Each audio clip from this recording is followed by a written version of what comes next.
Good evening, everyone. Welcome. Today is Wednesday, July 27th, 2016, meeting of the Contra Costa Transportation Authority Citizen Advisory Committee. And first on the agenda is public comment, and I have not received anything from anyone wanting to come forward. Okay, so the next item on the agenda is summary of actions, and we need to review that, and I need a motion of approval. Second. So I have a motion to approve, which was made by Stephen, and a second by Daryl. All those in favor? Aye. Opposed? So that passes. Please review the attendance log and the calendar and the roster, and let us know if there are any changes.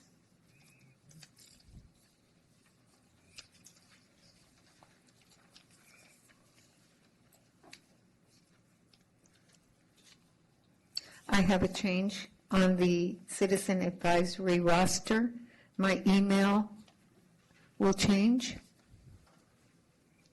It will no longer be yvega@BART because I won't be at BART. Is that a good thing or a bad thing? It's a good thing. Okay. Don't record this. So my new email address is N as in Nancy, Y as in yellow, P as in Peter, R as in Robert, Y as in yellow, V as in Victor, and M as in Mary. Those letters stand for New York, Puerto Rican, and then my formal name. So NYPRYVM at gmail.com.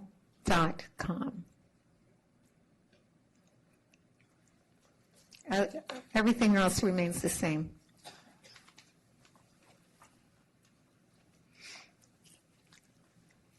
Anything else on the general business? Okay, we'll move on to major discussions.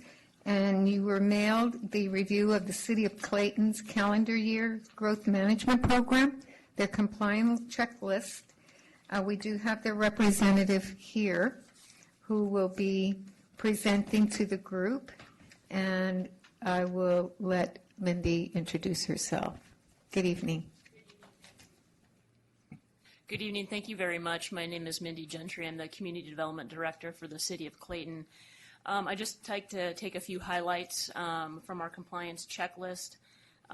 We're a pretty sleepy town right now. There's not a whole lot to report. So the city did have one general plan amendment during the reporting period, which was the adoption of the 2015 to 2023 housing element. There were 0 building permits for residential during the reporting period. And there was one project over $250,000, which was utilized to resurface and redo some of the neighborhood streets within the city. And that's kind of hitting the highlights of our Measure J checklist. If there's any questions, I'd be happy to answer them.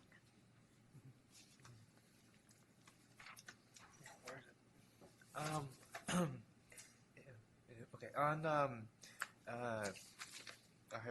On your implementation measures, some of the that's 2.1-23. Some of your implementation measures, like 1.2.1 and Daryl, speak into the microphone, please. Implementation measures like 1.2.1 and 2.5.1 for like implementing affordable housing plan requirements. That's 1.2.1. I was wondering where is it says that's ongoing. What is the status of that? At the last city council meeting, there were ordinances were introduced to implement all of the outstanding items in the city's housing element that were identified for this housing cycle. So it's expected that the city council will do a second reading and adoption of those ordinances to implement employee housing for 6 or fewer permitted by right, transitional and supportive housing in the limited commercial district. The minimum density is going to be increasing in our higher density housing designation to a minimum of 20 units per acre per state law. And there's one other ordinance that's currently escaping me right now, but those were all of the outstanding items that the city needed to implement. So we're hoping that at the next city council meeting that there will be adoption of those. Okay. And then I also see city consider waiving / reducing fees for affordable projects. I'm curious, is that going to still continue, or, I know with the loss of the RDA funds, it's kind of hard. It does limit jurisdiction's ability for affordable housing. The other item of the implementation actually was an inclusionary housing ordinance. So the city is proposing at this time for any projects that have 10 units or more to include 10% of affordable housing in those projects. And the desired goal is to have 5% low and 5% very low as outlined in our housing element. So the reduction of fees, that's a possibility. The council would have to entertain that if there was to be a larger affordability project that came in like 100% affordable. But that would be something for them to consider. Okay. No, I was very happy to see the minimum of 10%. I think that's a great goal. So that's great. Okay. Other comments and questions? Actually, I did have one other question. So that negative 420,000. I was reading the letter made to Martin Engelman, and so I wanted to get some clarity on what that is. So that is because that's all your 18% return to source funds. So I wanted to make sure. So all of those monies is being spent on street pavement. So all those 3 capital improvement projects on 2.1-39. Is that what all those monies is being used for?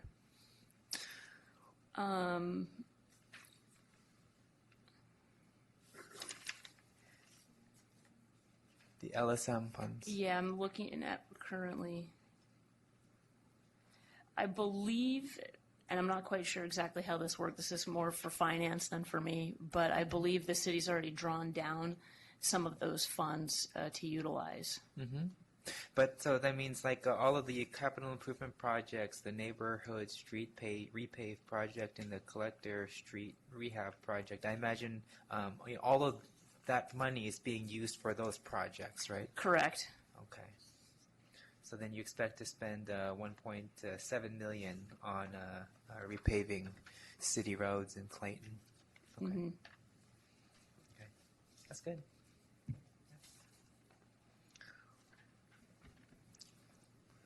Other questions and comments?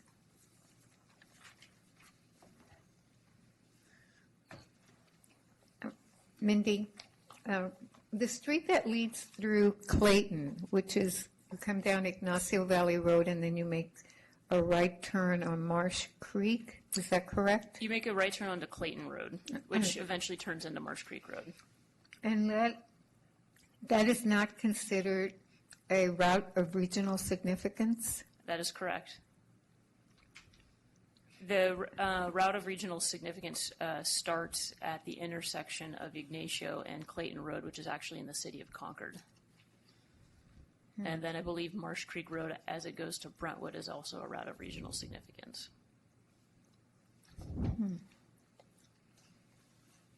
So your street pavements are definitely local streets.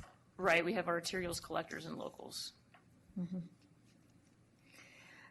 For the 2014 Housing Element Annual Progress Report, I was tiny, tiny letters. Thanks a lot. Needed a magnifying. You can thank the state for that. God. I said, oh, wait, they're looking to save paper. Just a comment on this. For implementation of measure Roman numeral 3.2.1, it's the city to protect at-risk affordable units, and it's ongoing. So you're going to be looking at units in Clayton, and the city will be purchasing them? Essentially, the city takes a look at those with the affordability restrictions that could be expiring in the near future, and hopefully take steps to either secure additional units or to maintain that unit as affordable. There's nothing currently on the horizon at this point in time that's in danger of expiring. Yeah, I like your little town. You pretty much built it all out. Or I don't know if you've got, how much open space do you have? That's developable. There's still, we're probably about 98% built out. The reason why we had 0 building permits is probably still fallout from the Great Recession. We are processing a number of different housing applications currently, although albeit they're quite small. They're more of your infill type projects. We have 2 6-lot subdivisions that are proposed and going through the process. We have another 2-lot subdivision.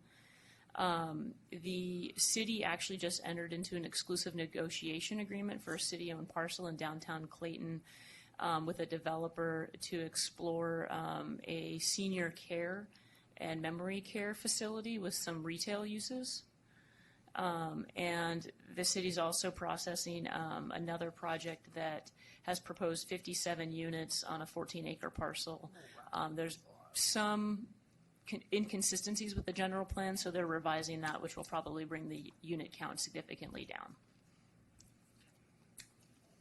Wait, why do you want to bring it down? They have compliance with the general plan. There's issues pertaining to the product type that they're actually proposing is not in compliance with the city's general plan designation for that property. Oh, okay.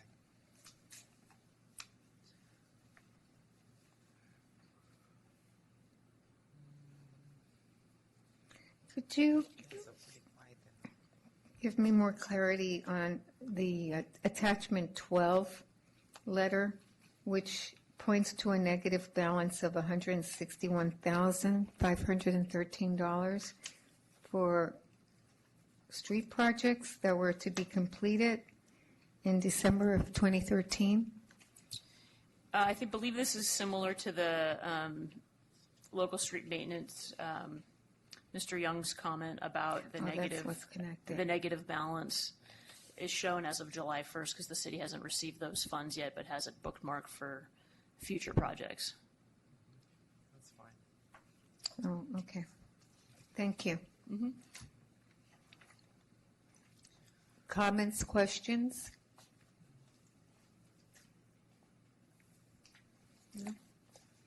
Well, I know when I read this, I thought, this is the cleanest one I've seen in years. Okie dokie. Pretty much got to the point here. So as I see there aren't any additional questions or comments, traditionally we have a representative of the city of Clayton who would then be the one who would make the motion to approve. We don't have a representative for the city of Clayton. So I would like to ask the representative for the city of Concord if you would so make a motion either way. I'd like to make a motion to approve what we have read and studied on And- Clayton. Thank you. And Patricia? Sorry. I will second. Okay. So the representative for the city of Concord has made the motion to accept the checklist, and the representative for the county of Contra Costa has seconded to approve. All those in favor? Aye. Opposed? So it has passed. Great, thank you very So much.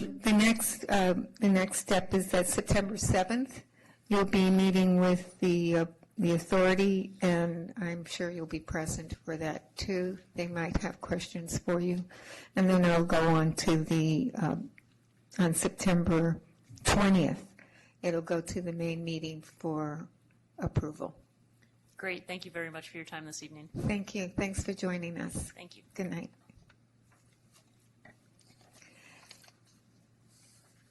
Next on the agenda, we have a presentation by Caltrans staff who's going to present the I-80 Smart Corridor. My guess is those have something to do with it. Actually, Chair Vega, those are for a different corridor. Those are for Highway 4. We had the the ribbon cutting on the widening whoa. of Highway 4. I-80 has something slightly different in store, though you may see something similar to I-80 on Highway 4 in the future. But for now, we're going to talk about I-80 since it's very timely. Today we have David Mann from Caltrans District 4.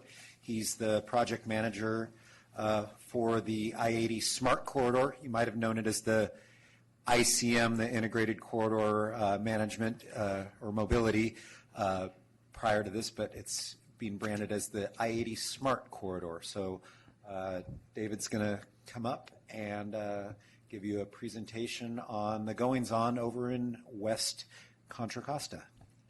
Good. Well, thank you. Good evening.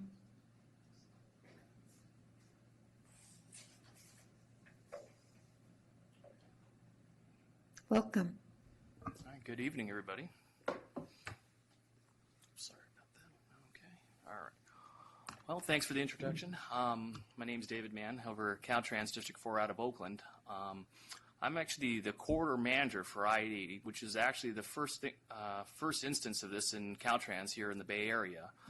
Caltrans is a very large organization, as you know. It's a state agency, and there's quite a bureaucracy. And one of the main issues that the local agencies have brought up to Caltrans is that it's very difficult to find somebody to take care of issues in a particular area. So Caltrans statewide and District 4 has adopted a corridor management strategy. I'm the first corridor manager at District 4, and as obviously my corridor that I'll be focusing most of my efforts on is the I-80 corridor in Alameda and Contra Costa counties. So I'm focused on traffic operations, so my main responsibilities will be the ramp metering operations on I-80, traffic signal operations, any of the operations on the freeway, some of the new elements that you're seeing. I'll be responsible for systems performance, and also I'll just be a liaison for the district in this area. I know there are many other issues other than traffic operations along our freeways. I know that landscaping, graffiti, safety issues, all those are very important. It's very difficult to find folks within Caltrans, so I'll just help pass the information along rather than having folks just go to our main website and putting in a request that may take a little longer for us to process. So I'm just going to talk about the I-80 Smart Corridor. It's been going on for quite some time, longer than I've actually been at Caltrans. I jumped on the project 8-9 years ago and worked on segments of the project, and now I have the whole the operations responsibility on my side. And well, why do we have the Smart Corridor? Well, I-80 in Alameda Contra Costa County, it's pretty well built out. We're not going to be really able to widen that freeway.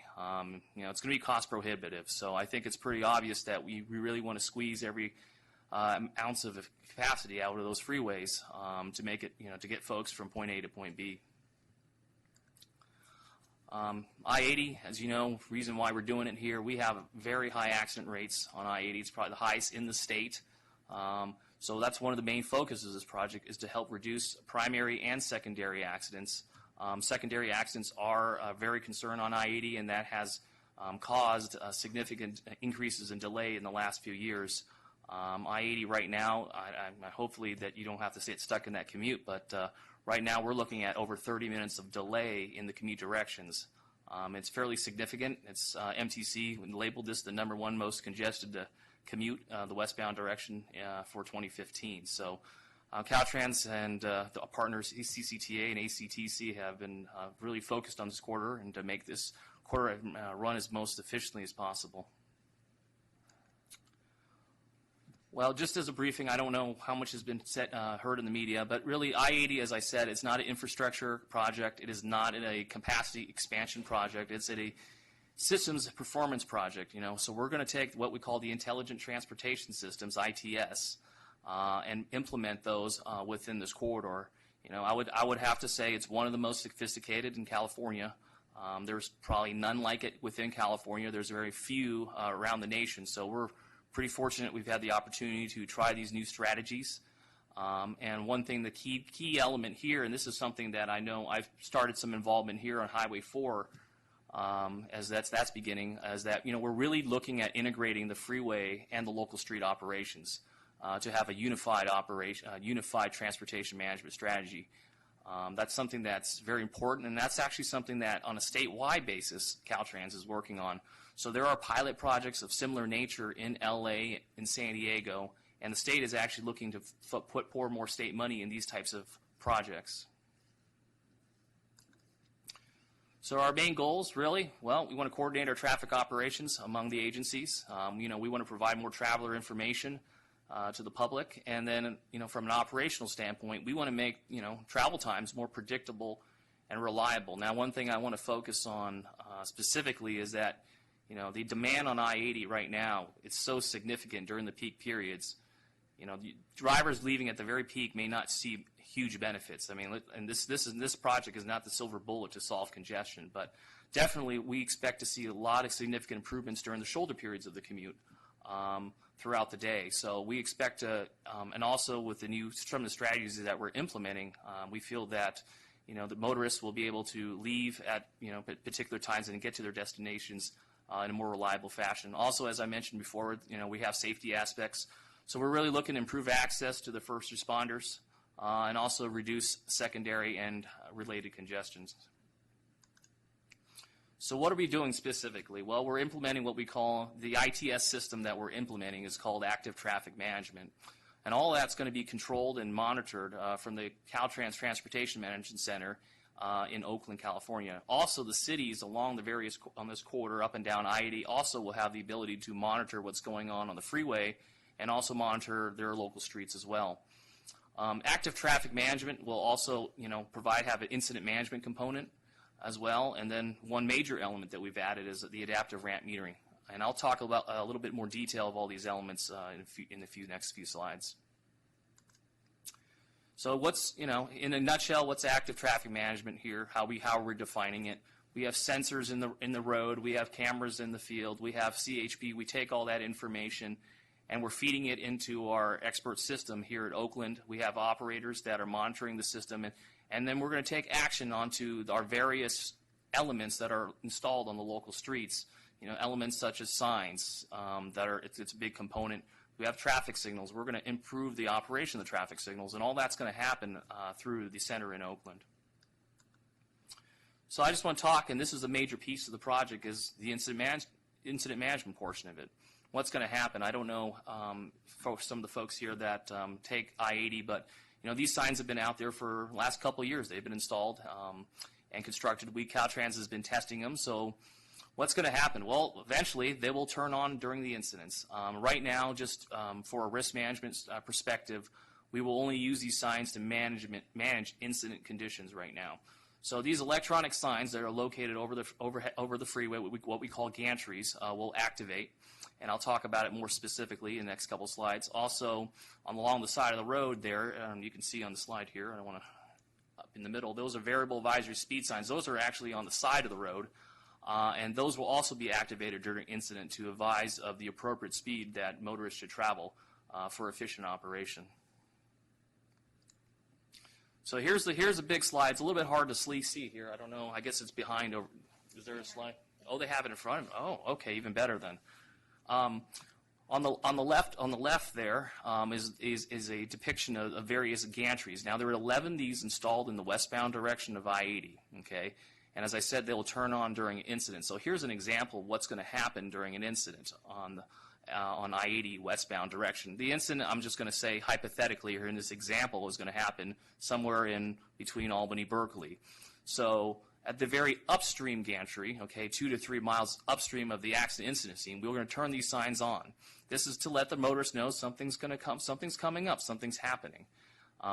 So the first gantry that you see, the lanes are open, and then potentially, if conditions warrant, we may reduce their speed.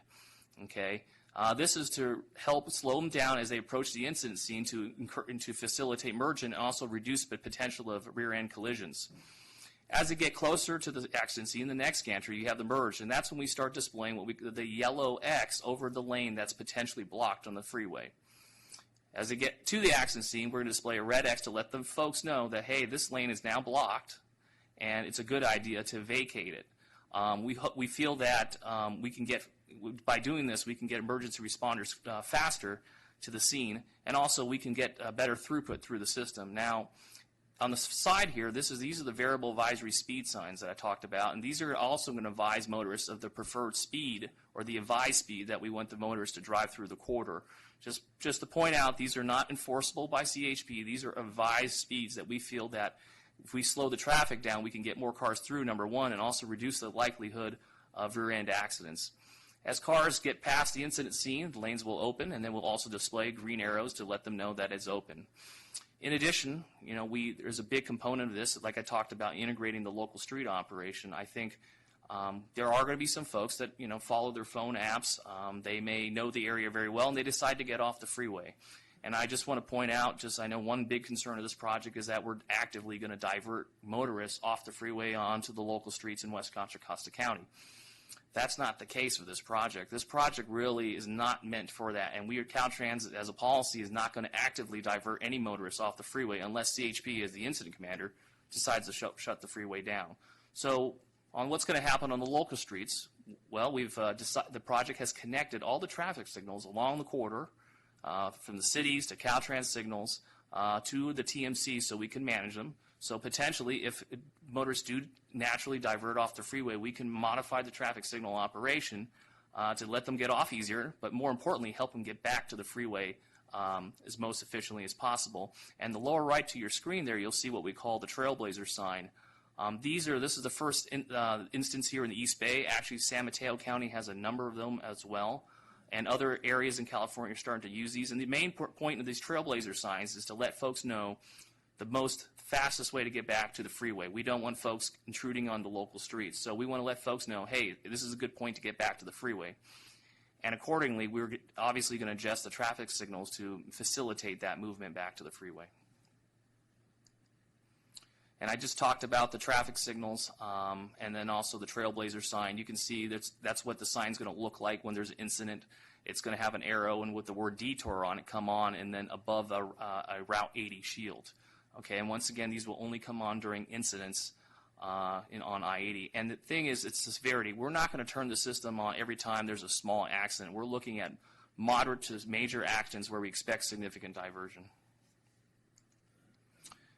Another big element of the project is the traveler information. I think these are very visible, and these are the first instance of these types of sign installed in any California freeway. We're really trying to get more information to the drivers right now. And as you know, our standard amber signs that are on the side of the road, they only show 3 lines of text. There's only so much information we can put on there. Well, these new signs that you see, these traffic information boards, they actually they're like your full color TV. They can display graphics.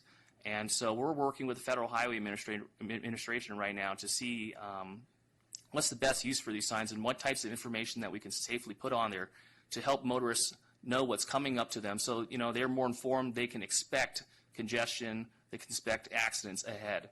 So here on the screen there, you can see on the right, that's more of a standard message there where there's travel times there.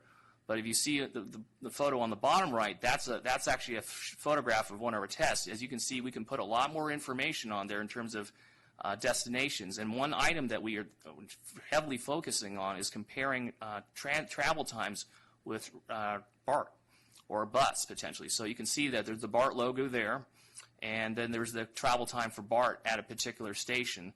And this is the one reason that we want to do this is we really want to encourage transit usage. I think that's, I know there's a big concern. There's a lot of folks that are just traversing that corridor that don't even really live in that area. So we really want to push folks to transit. as actually the better option. And this, by doing this, we feel that we have more visibility. So we're going to work with BART, and we're going to work with AC Transit. We're going to go work with WestCat and MTC to see how we can make sure that we can put this transit information up there in real time and make it relevant to the motorists.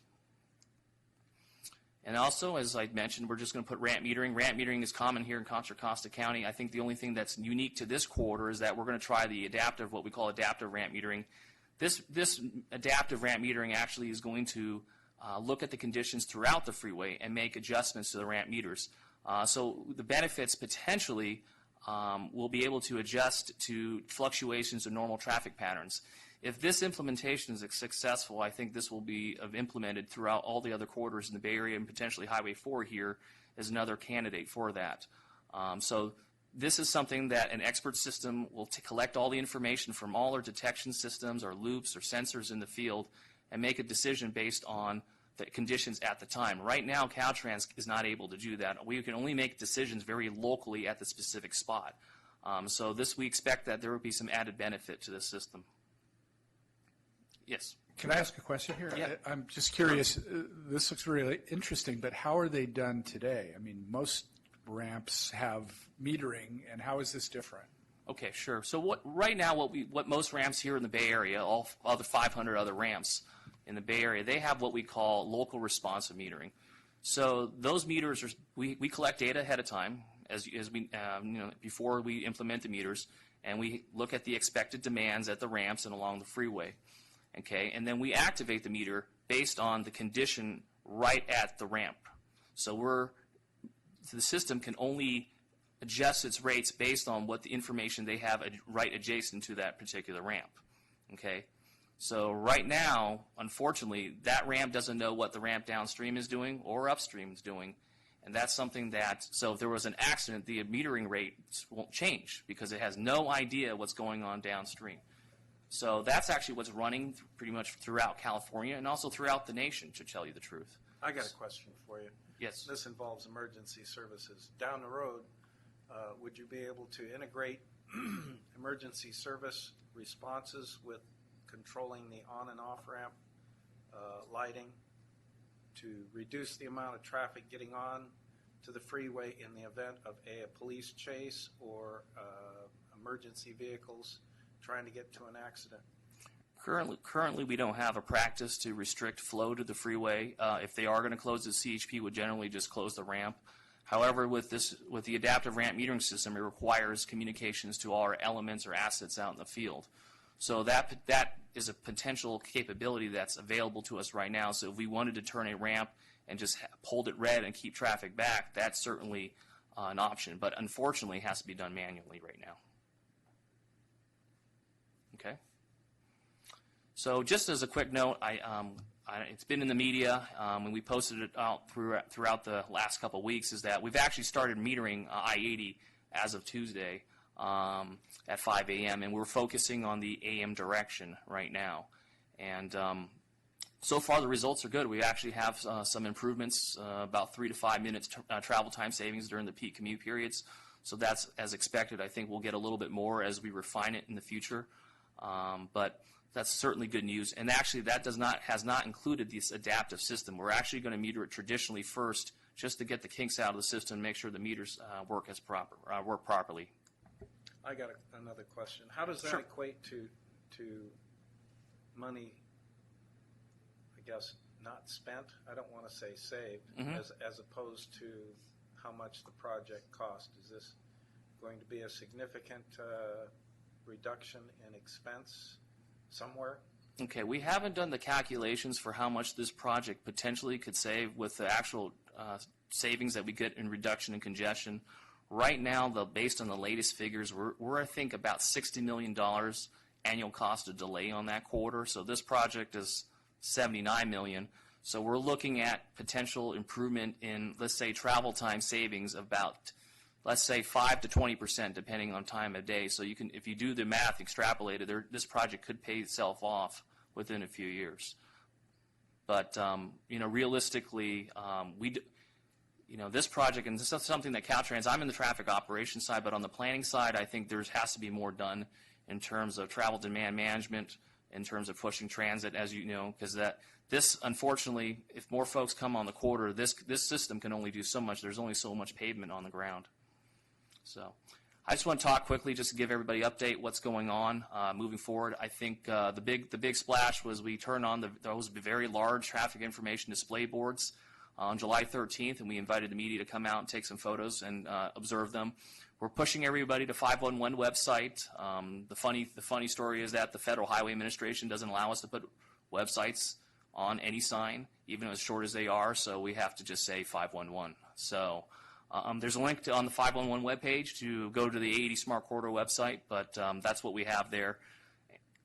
Excuse me, and it looks pretty good. We feel that that these new signs will be able to be capable of delivering information to the next generation. As I mentioned earlier, the ramp meter started activating actually this past Tuesday. We actually turned them green to let folks know that something was coming up the 19th. So it takes actually Caltrans about a month, to kind of normalize the meters, monitor all the city streets, monitor the ramps to make sure that we're not causing any adverse impacts to the local communities. So after we normalize the ramp meters in late August, that's when the large gantries that go over the freeway will turn on during incidents. And hopefully, if everything goes well with the testing in early September, everything, including the local streets, will be ready to go to, respond to a potential major incident on I-80. And I think one question I get a lot is, why are we doing it in a sequential fashion? I think one thing is the Caltrans, it's a large agency, but we have resource limitations. Turning all these on at once to the motorists, I think we felt that would be a little bit distracting and also very difficult for us to nail down and troubleshoot any potential issues that arise. So we want to take the least risk approach to this. So we're rolling it out in a little bit longer fashion. Just quickly, just want to talk about it. What's going to go on? These things are going to really run 24/7. So if something were to happen during commute hours, in the middle of the night, the system will be ready to respond. The only difference to point out, and this is something that it will be considered in other areas of the Bay Area, that the ramp metering now will be on continuously from 5 a.m. to 8 p.m. And that's not to say that you're going to be stopped at every ramp at 12 o'clock at noon. It's just going to depend on the traffic conditions. But we want to make that available to the operation. So we feel that there's some added benefit to meter during the middle of the day now, especially on I-80. I think pretty much throughout the day you're going to see some points of congestion. I just want to touch quickly, we are doing a very massive public outreach campaign. We have the big website that a lot of folks are going to. We're doing a lot of e-blasts, and we're sending out to elected officials. And we had the big press conference. And we feel that's very important. We're pointing everyone to the website because, these signs are new. Some of the new elements, I talked about the lane use signs where we put X's and arrows above the lanes. Those are going to be new to motorists. We want them to we want to get the word out so they know what's upcoming. And hopefully in September, when the system's in operation, we're going to have a big ribbon cutting. So we hope to have the directors out and some very, high-level officials. I think we're trying to get the Secretary of Transportation out. We're trying to work with the schedule. So it's been a long-running project, and we do appreciate CCTA's support on this project and working with the cities. I think that's one major element that's been lacking in many of the projects in California here, transportation, is that the coordination between Caltrans and the local jurisdictions. I think with this project, it's a step forward, and also moving forward with the corridor management strategy that we're going to focus more heavily on overall unified operations and less than just worrying about the freeway. So if you have any questions for me, I'll be happy to answer them. Thank you for your time. And go ahead. David, question for you. Yeah. I'm the chair of the Traffic Safety Advisory Committee in Orinda. Sure. And one of the challenges we always face when people come and express concern about speeding or unsafe driving in their neighborhoods, we talk about the various levels of interventions and traffic calming measures that can be taken. But the thing that is always the most challenging is changing people's behavior. And I'm just curious, during the planning and implementation of this process, were psychologists involved? I mean, was consideration given to how to best try to favorably influence drivers' behavior to get them to respond, positively to the suggestion, so to speak? Now, to be honest, I wasn't at the beginning of this project. I know there's other folks that may have been at the beginning. I do know that we had consultants do some studies of other similar types of projects in Europe and around the United States. So that's where most of the study was. I don't know if they talked to psychiatrists. I know there was some human factors research in terms of whether these messages would be comprehended, number one, and also whether they'd adhere to them. There was some mixed research in terms of whether motorists, to be honest with you, would, adhere to the messaging that we're putting out there. Obviously, the freeway is moving at 65 miles an hour, and we're advising them maybe to slow down 10 miles an hour because we know something's happening. There is a high likelihood that a lot of motorists may not slow down, unfortunately. The one way to do it that we've focused on, and I know the project thought about doing, was enforcing those speed limits. We're not doing it. CHP didn't want to do it. I know other states, Washington is doing it right now, but it is a difficult thing to do, especially if CHP doesn't have the resources to do it. Additionally, just for the information display, but the traffic information display boards, we are going to actually have to do work on some human factor study on some of our concepts that we want to use them for. I'll just tell you that, for example, putting a Google Map image on those signs, actually, that's not approved right now for use in the United States. Now, it's approved in other parts of in the world, Canada, Asia, Europe. They do have that. Unfortunately, the feds have flat out told us no unless we do some further human factor study. So that will actually come into play with that. Thank you.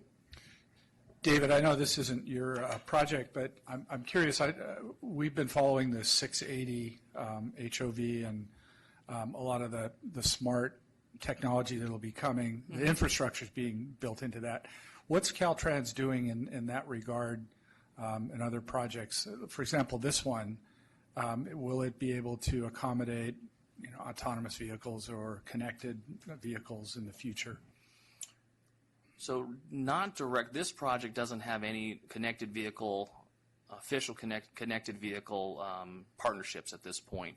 I do know that the Caltrans itself has a group in Sacramento headquarters that is working on connected vehicles right now. They are looking at the Bay Area corridors, I-80. They're looking at one in San Mateo that I've worked on. They're also looking at the city of San Jose, potentially building test beds. The one advantage of this project that's good for the newer technologies that are newer strategies in terms of having folks mobilize and move through an area is that we've already connected a lot of the devices on the corridor. So to make this corridor happen, to have incident management, you need to be able to communicate with all your devices. So, for example, the most obvious thing is a traffic signal. Well, before this project began, a lot of the traffic signals weren't connected to each other. So right now we're getting that information from the traffic signal. Then potentially we could distribute that out to the vehicles. So that's something that we're researching. I know there's active research that I'm working on in Santa Clara County right now to test that technology. We're still, to be honest, a little bit ways away. And unfortunately, the Bay Area did not get the federal funding for the connected vehicle test beds that they were trying to plan. I think it went to somewhere else in the middle of the country, unfortunately. We don't know why. But I think these projects are a first step in terms of being able to distribute the information down to the motorists.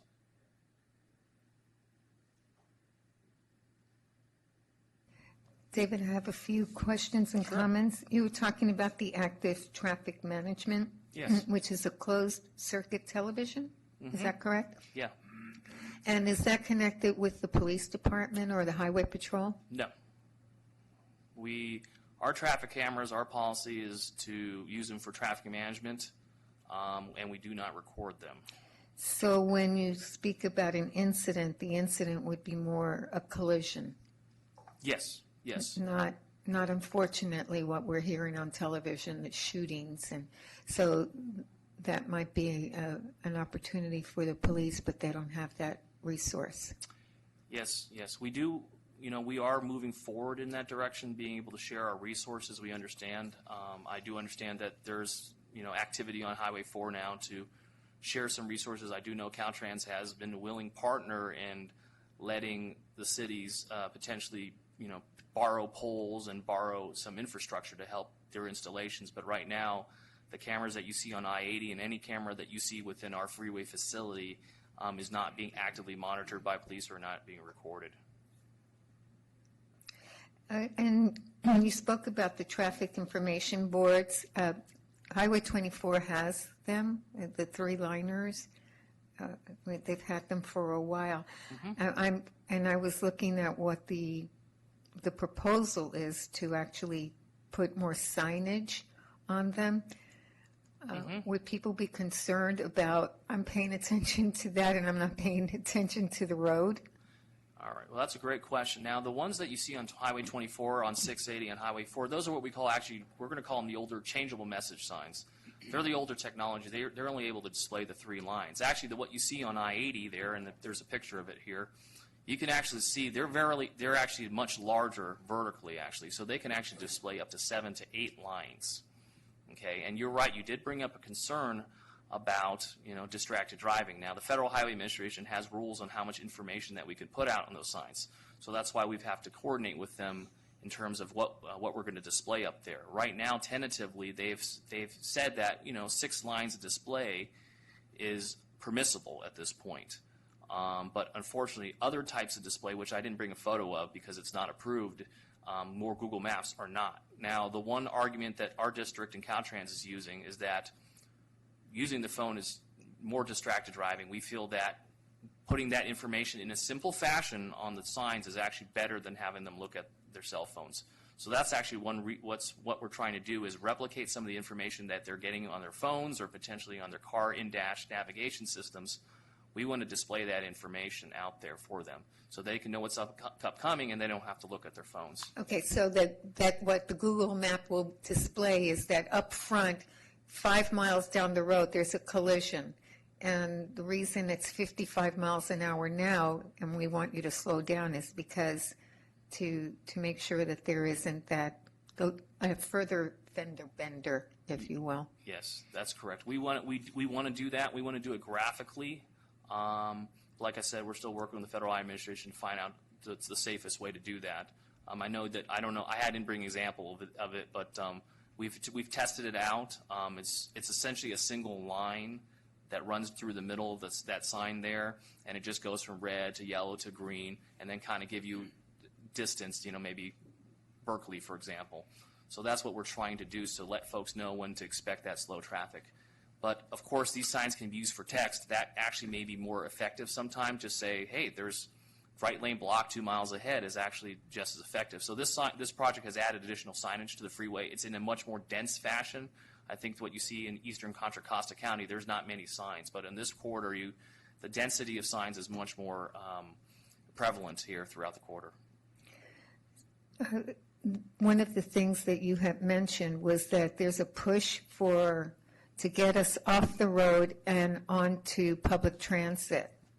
So, and that's very near and dear to my heart, public transit. So what I think goes hand in hand with that, I'm not going to wait for a bus for an hour. I'm not going to wait for a bus for 20 minutes. I really want a bus to come.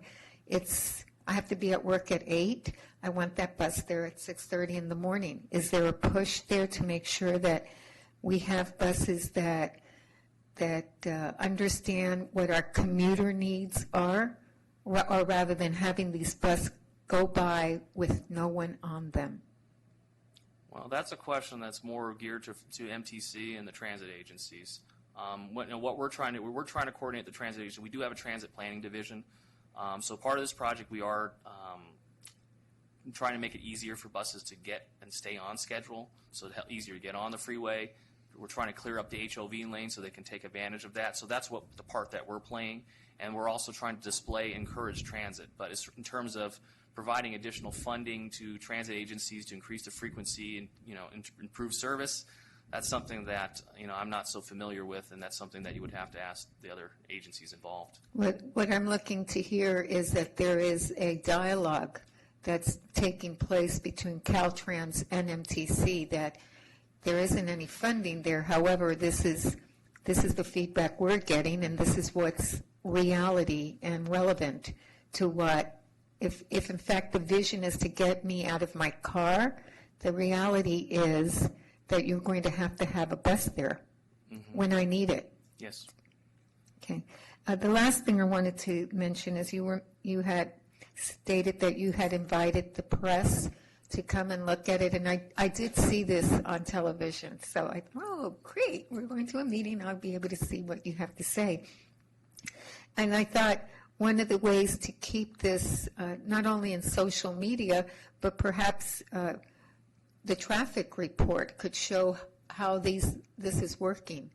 When I listen to the traffic report in the morning and I hear bumper to bumper and this and the other, and they may just have a little plug on how this is helping with traffic. I don't know if you would, if you've considered it, but hopefully the media, the television networks, when they report on the traffic, might be utilizing this. Yeah, that's something that Caltrans is looking into more. We are trying to publish what our signs are saying. So there is going to be external feeds. We don't have every single sign being fed out to the public right now, but that is number one. That is what we're looking for. And as far as what we talked about the media, we did invite, all the group that represents all the traffic reporters in the Bay Area, and also KCBS was out with us. So we've actually started that dialogue. But right now, because we don't know how frequent these accidents, we know there are about 4 accidents a day on the quarter, but we have to also evaluate, how frequently we may turn these signs on, and whether it's really necessary to be able to, well, not necessary, but whether it's efficient to let the press know, because potentially if we get these accidents cleared in 15 minutes, we don't want that information going back out to the public when there's an accident, when there's really not an accident. So that's something that we're looking at in terms of external communications, but it's built in the project that we're trying to send this information out automatically. So actually the cities are the first line that actually receiving this information. They'll know when the signs come on, they'll know when the ramp meters come on, they know what the traffic signals are doing. So hopefully, eventually, as we go through some legal ramifications when we release that information, we can get there. A little plug. We've cleared this accident up in 15 minutes thanks to the traffic information boards. Just a little plug. I'll take that note. Thank you. Thank you. Any questions, comments? No? David, thank you so All right. much Thank you for for your joining time. us.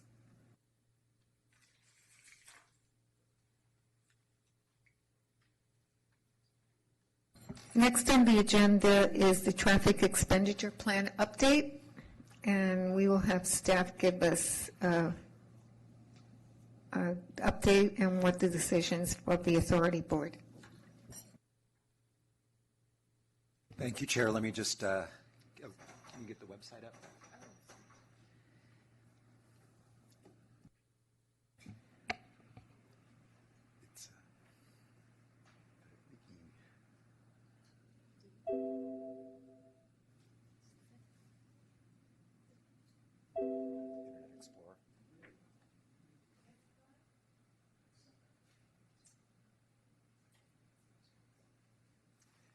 Perfect. Sorry about that.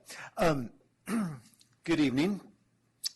So last Wednesday, the 20th, was a big night for CCTA and culminated the last probably 2+ years of planning by staff. And it was regarding the transportation expenditure plan, which we've been working on diligently. And since January, we've had dozens of special meetings in order to craft this 30-year expenditure plan. I'm not going to go into the details of the expenditure plan right now, other than I'm going to direct you to where you can find out the details. But basically, our board and a very large committee of stakeholders, 24 stakeholders, have been meeting and crafting this plan to make sure that our transportation needs over the next 30 years are met. It's a $3 billion plan over 30 years. It would start in 2017 and go through 2047. And basically, it outlines how money would be spent all over the county on all different modes, types of projects, programs. So I encourage you to take a look at this website that I'm about to show you.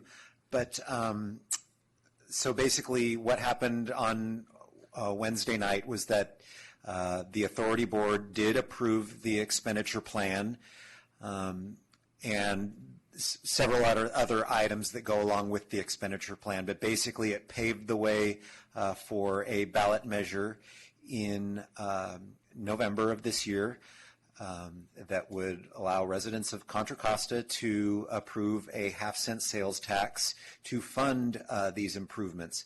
Now, the expenditure plan is not what will be on the November ballot. What will be on the November ballot is just the tax. It's called a TUT, a transportation use tax, I believe. They're not calling it a sales tax. It's a use tax. And so that is what you'll see on the ballot in November, assuming that the Board of Supervisors puts it on the ballot. And their next two meetings on the August 2nd and August 9th, they will address the ballot measure. And presumably they will be putting it on the ballot for November. They've indicated as such, but we'll find out after the 9th. But presumably there will be a ballot measure in November. So we're very excited about that. However, as staff of the authority, we cannot promote the ballot measure. We can educate you on the contents of the measure, what the measure is about, and the 75 words that will appear on the November ballot. That's all you'll see. You won't see an expenditure plan. You'll see 75 words. And so hopefully those words that were approved by the board will sell it. But there's going to be a lot more to selling the measure. And that will be done by folks outside of CCTA. We're not, like I said, we're not allowed to promote it, but there will be a committee of private organizations which will be funding the promotional campaign.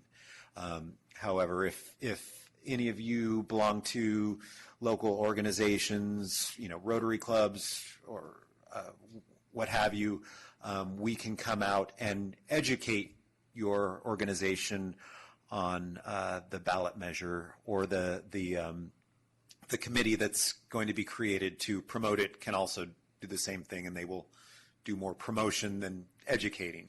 They'll be educating as well, but like I said, CCTA can only educate.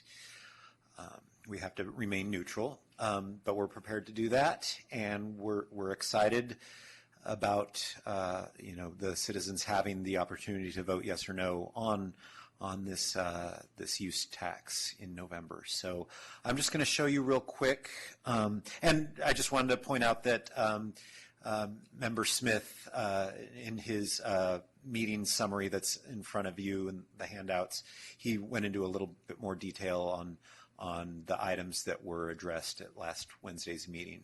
So I encourage you to read his notes, but let me move over and I'll start playing around with the website. Basically, the website is called keepcontracostamoving.net, and it's been around for a while. We used it when we were rolling out our countywide transportation plan 2 years ago, and when we've been doing any sort of public outreach. Now the website is specifically for education on the expenditure plan. So, and I've also got a press release in front of you that came out about 6 or 8 hours ago. So that's a brand new press release that talks about the expenditure plan, has the website on there, so you don't need to write it down, but I encourage you to visit it to see the details of the plan. There's describes what will be funded, and there's a cool page on here, if I can find it, that I think it's under fact sheets, that has for each city and town in the county, you can click on it and see what out of the plan will affect your community. So I encourage you all to to go look at those. Here, I'll just pull up one right now. City of Antioch, and you go down, it will go through all the benefits for Antioch and the East County area. And now what I want to show you is not the promotional, but the educational video that's, let's see, where did my webs? Here we go. I'm going to show a video that is educational in nature. Notice I keep promoting the education part. And actually, this video is already out of date. For more than a year, but it will be the updated. Contra Costa So Transportation here it goes. Authority, or CCTA, has been working with residents and stakeholders to create a plan that will help keep Contra Costa moving, reducing traffic congestion while improving transit accessibility and connectivity to help get us all where we need to go, faster, safer, and more reliably than before. CCTA met with stakeholder groups, hosted public workshops and telephone town halls, and heard from thousands of people online and in person. Based on this input, CCTA developed a transformative 30-year transportation expenditure plan unanimously adopted by its board to improve BART, bus, ferry, and other transit service, invest heavily in fixing and maintaining local streets and roads, smooth traffic on major corridors like Highways 4, 24, 242, and Interstates 680 and 80, improve transportation access for seniors, children, and people with disabilities, create more bike lanes, pathways, and pedestrian walkways to increase safety, and invest in new transportation technologies that will encourage greener ways to travel, protecting the environment and the health of our communities for decades to come. Contra Costa residents came together to create a transformative transportation expenditure plan for the future, a plan that protects the environment, promotes a strong economy, and enhances the quality of life in every part of the county. A plan as diverse and dynamic as Contra Costa County. Learn more about the plan and stay in touch with us at keepcontracostamoving.net.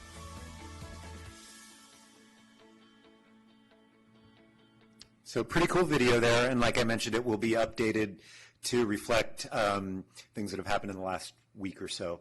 And I just also wanted to point out that as before we could get pass or approve the expenditure plan and get a measure on the ballot, we had to go to all 19 cities, towns, and the county and get the majority of the population. There's a formula, basically. Some cities could not approve it and it could still go forward as long as the majority of the population of the counties were to approve it, the councils.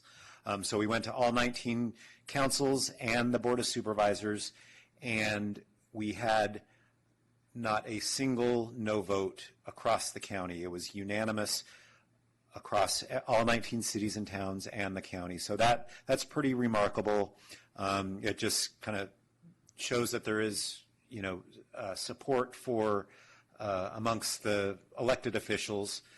So now it's just, like I mentioned, the education and the outside promotion that will go on. And like I mentioned, we can come out and educate your town council. The councils have all received presentations, but any other local agencies or local groups that you belong to, we can come out and present to them as well. But that's all I have for tonight. I can take any questions that you might have. I have a question. Who's the contact person to arrange for someone to come out? Lindsay Willis. And you can, my email's in the packet, and you can send something to me if you want, or look up Lindsay on our website. But yeah, she's our Director of External Affairs and basically our marketing manager. Thank you. Richard, we received the flyer, and it's in front of us, and Lindsay's contact information is on there. Thank you. Lindsay already has us all over social media like a cheap rug. Yes, and I'll make sure she hears that quote. Yeah, there you go. Yeah, and But it is. and this will be a education done not primarily via social media, but very heavily social media driven. Lindsay's very good at that, and she's done a lot, done a major amount of outreach just on other efforts via social media. So you'll see a lot of that, though we will stick to our traditional forms of communication as well. Further questions or comments? I'm just wondering how much you know about how we're going to push for that half-cent sales tax. I mean, are we going to see that on TV? There's a lot of anti-tax sentiment, and it's pretty massive. No new taxes. They're doing weird stuff like trying to find money from other sources that aren't quite legal and for all kinds of different things. How are you going to push this? Well, as part of the education, we will, promote the transparency of the measure of the expenditure plan. That if passed, there would be a new Citizens Advisory Committee to be renamed and given a lot more oversight over the expenditures, what's being spent, how it's being spent. We want to promote all of that, the responsible aspects of the new measure and transparency. I would imagine there will be television ads that won't be done by CCTA, that'll be done by others, but we expect to see a lot of radio, television, so forth, but I can't tell you exactly what that'll look like. There's going to be a lot of other competing measures on the ballot. We've polled the public and included those other measures in the polling questions. How would you vote if you also saw, X tax, Y tax, Z tax, because there's going to be at least that many on the ballot. And it's polled well, even with those competing taxes, but it's going to be tough. We hope to get the support of the Contra Costa Taxpayers organization. So we're talking to them. We're talking to anybody who will listen, and we're looking for. Yes, we know that, and they actually supported Measure J in the past, so we're hopeful that they will support this measure if it does go to the ballot. So, yeah. Question: is there going to be any relationship to the growth management plan pushed in the promotional activities, or how's the growth management issue? How are they going to be addressed? So, as I mentioned, the expenditure plan, which does contain some changes to the growth management program, that's not on the ballot. That's not what you're going to see on the ballot, but that will be part of the education, the changes to the growth management program. And voters will be able to look at the expenditure plan to see all that. It's just what they see on the actual ballot won't contain all that detailed information. But if there'll be links to the actual expenditure plan. So we want people to see all that information because it's very important.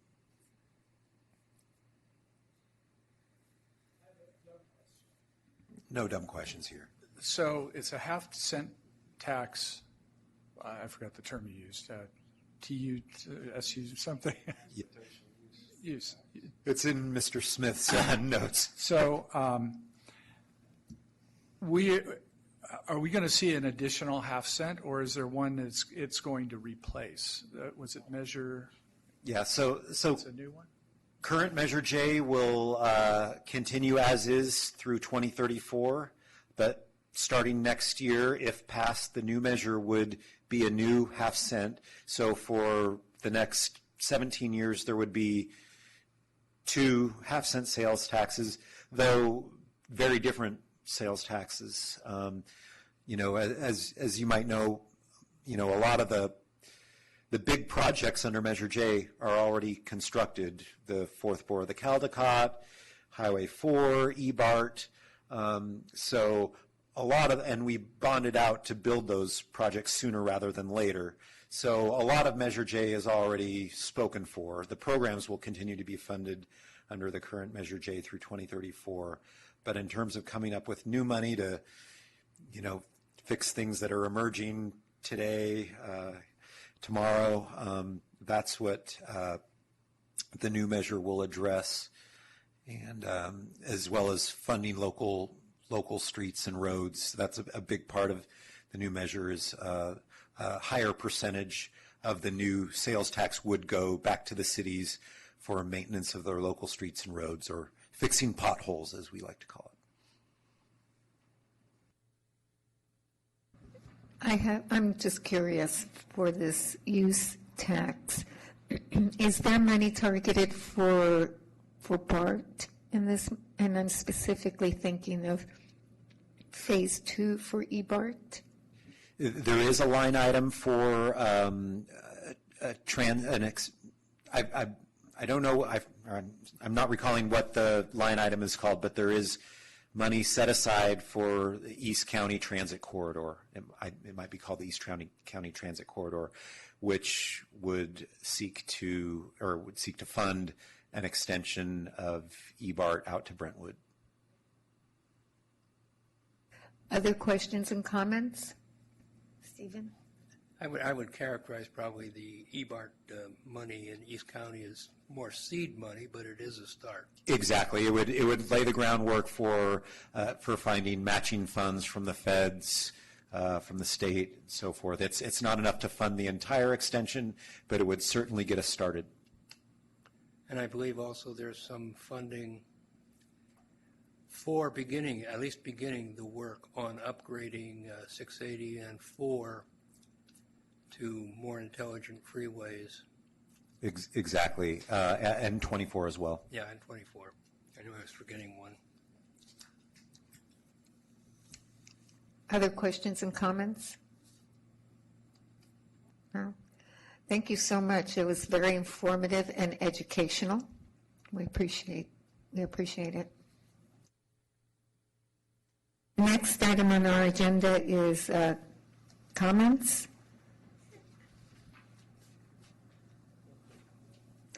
I have a comment, and I'm here to apologize to Irene.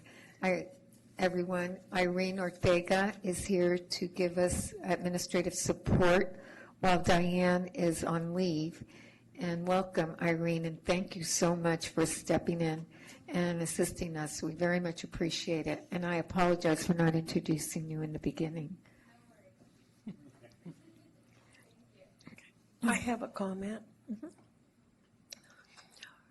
I had a local resident in Byron call me, and he called me because he knew I was on this committee.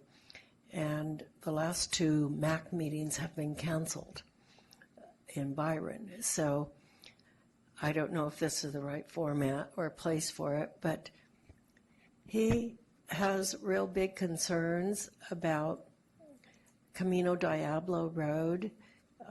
His family bought a ranch there in 1941 on the corner of Camino Diablo and Vasco Road on the southeast corner. And they literally cannot get their tractors, their pickups, onto the road, onto Camino Diablo, because the traffic is so fast. The speeds that they hit going around that corner are horrendous.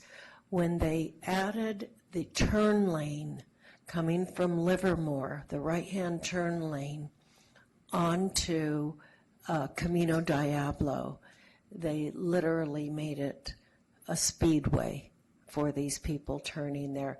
And the sad part about it is that it's blind. it's a blind corner when you come around there, so that when they're coming off the ranch to get onto Camino Diablo, and these cars are hitting 55 and 65 miles an hour, they literally can't see them that quickly. He's an old family from Byron, and I didn't know where else to bring this other than this committee that I'm on. And I would just like it to go on record that I have brought this up. I don't know what Contra Costa County is going to do about it. I would suspect that Public Works is where I should direct him, but I don't even know where to send him. Anybody have any help for me on this? Well, I would suggest Public Works. I would also suggest the Golden Gate Division of the Highway Patrol, if enforcement would help out. I can't thank the Highway Patrol enough since we have taken the trucks off of Camino Diablo. Those highway patrolmen, I have their private numbers because they said, just call us anytime. The California Highway Patrol has been wonderful to us on Camino Diablo. So I guess I will go send him to those two. Patricia, does Byron have a circulation traffic commission? I have no idea, but I'm sure the answer is no. They have a planning commission. Well, they're unincorporated areas. We're unincorporated. That's why I'm on this committee. I represent Contra Costa County, the unincorporated areas. I really don't know all that I represent, because I'm sure Byron isn't the only unincorporated area. We have Knights and we have Buffalo Island. There's got to be places over here too. But our only agency to do this, to do anything, is MAC, and they've canceled more meetings than they've had this year. So we've got some concerns. So he's waiting to make a personal presentation to them? He hasn't documented this? You know, I'm not sure. He's older now. They've been farming this for about 70, 80 years.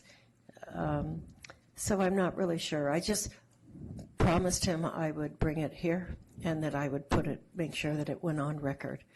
Actually, a more direct person to go to, probably, unfortunately, she is ending her term, is Supervisor Pifo out there. Yes, we know that. Yeah, contact her staff. We have.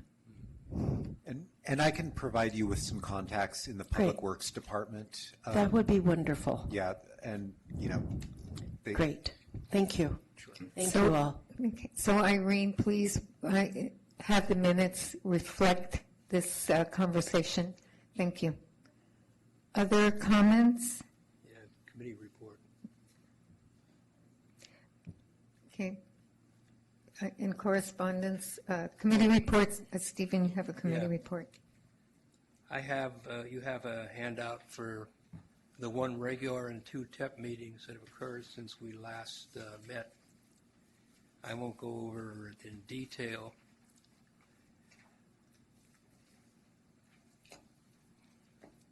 But essentially the 2 special meetings covered the final steps in getting this plan onto the ballot. The polling and the stakeholder update on the 6th, and they were just finishing up the presentations out to the various cities and towns. The authority board meeting had very little to do. They've kind of kept the full board meetings, the regular board meetings, short to leave enough time for the special meetings which immediately followed. And then, of course, the July 20th meeting.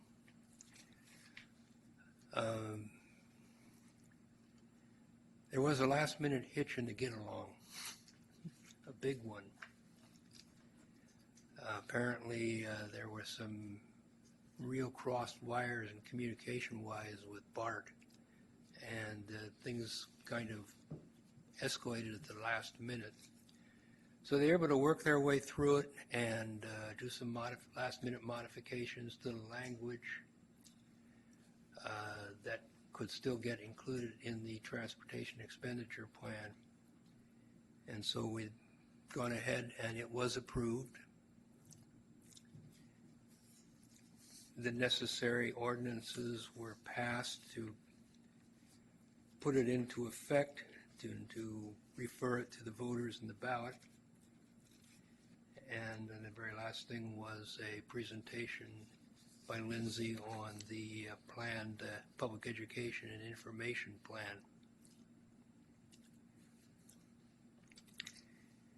And I've been through this drill locally in Brentwood and for the fire district.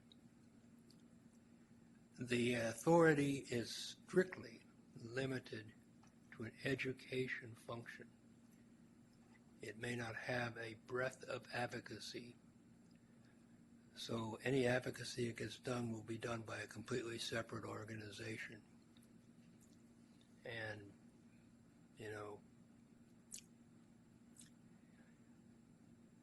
authority staff, authority facilities, authority phones, nothing is supposed to be used for advocacy.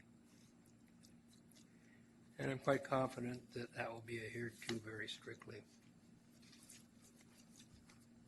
If there are any questions, I'll do my best to answer. I did get kind of a little, and I made a note, Randy always has a whole bunch of stuff he's involved in. But in one of his reports, he mentioned that they're planning to use drones to monitor the earth moving on the Balfour interchange out in Brentwood. Kind of let the drones help map the progress in getting those built. So that was an interesting little technological innovation.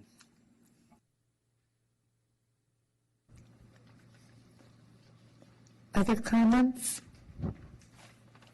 I have a comment to make. Stephen, I personally would like to thank you again for attending those educational meetings and coming back and giving us a report. I, for one, am very grateful, and I think that you provide, your reports are succinct, and they provide a lot of information for us. So thank you for doing that. Thank you, but I really do it to keep an eye on our mayor. Well, there you go. That doesn't have to appear on the minutes. Information about any correspondence or news clippings. So I'd like to encourage everyone, if you come across any readings, feel free to cut them and let us know. And I'm sure that if you can't get them copied, that staff would make copies for us. Any recommendations for future agenda items? Tour of Goventum Station. Oh, yeah. Tour of We've what? been asking for that for a long time, and we got nothing so far. Tour of Goventum Station. Oh, I was right. also talking with Joel Keller, and they haven't been willing to do it yet because they didn't feel that the facility was quite secure for public access yet. It's quite safe. It's still kind of a wear helmets kind of facility, but at some point they hope to let the general public come in and get a look at the new eBART car. So I could help with that. I can speak with the group manager and the project manager there. I do take tours to eBART. There is a release that needs to be signed, and people need to use PPEs, which is personal protective equipment. So I will, and then there's transportation. It becomes a little complicated as to how to get out there, and I can certainly work with you, Matt, and see what we can do. They would have to be during the day, preferably in the morning. It gets very hot out there, and believe me, you don't want to be out there at noontime. So I can work with you and see what we have. Is that okay with everyone? Yeah? All right. We're talking during the week, probably 10 o'clock in the morning. I'm looking at Daryl, who's got his eyes up to heaven. Okay. All right. Vacation day, Daryl. Vacation day, Daryl. That's what they're for. Okay. So please note that we will not be meeting next month in August. Please note that our next meeting is Wednesday, September 28th at 6 o'clock. And again, I'd like to encourage you, if you have any recommendations or any news clippings or any comments, and you would like to see something on the agenda, forward that information to Matt, and then he will contact me, and we will then agendize it. Okay? So with that, no further comments or questions. This meeting is adjourned.